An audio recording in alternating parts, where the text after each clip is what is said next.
he began to shout, Jesus, Son of David, have mercy on me. Bwana Yesu asifiwe. When he heard that Jesus was passing by, he developed the faith that Jesus is going to heal him. But man made a decision not to remain where he was. He took a step of calling on the name of the Lord. And they that call upon the name of the Lord, they shall be saved. Bwana Yesu asifiwe. He knew that the situation that he was in could only be taken away by Jesus. Even in that situation that we are in today, it's only Jesus who can take it away. You need to call upon the name of the Lord, and they that call upon the name of the Lord, they shall be saved.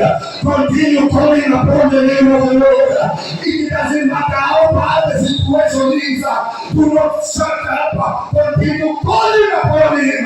Hallelujah. He called upon the name of the Lord. Bwana Yesu asifiwe. He made up his mind that the only way I can get out is by calling his name. The same way Bartimaeus got the revelation. May you touch a revelation that will take you out of your predicament. It's only by revelation that you come out of that situation. Maybe you are bound of evil spirits. By the revelation of God, you will come out. Bwana Yesu asifiwe. Akapata ufunuo kwamba akiliitia jina la Yesu atapata kuokolewa, atapata kufunguliwa kutoka kwa upofu wake. Na kwa hiyo hata sisi tunahitaji tunapate kujua ni njia gani tutaweza kutoka.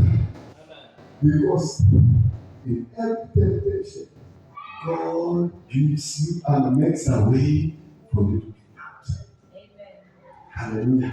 Amen. Mungu akikuingiza, akikuacha uingie, anajua kuna way out. Bwana Yesu asifiwe sana.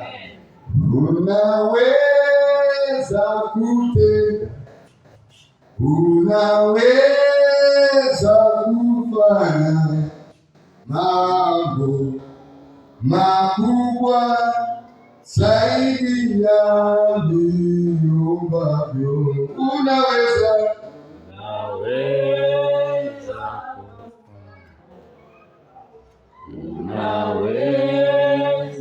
kutenda mambo makubwa zaidi ya niombavyo.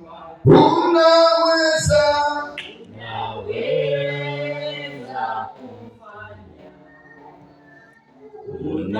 unaweza kutenda mambo makubwa zaidi ya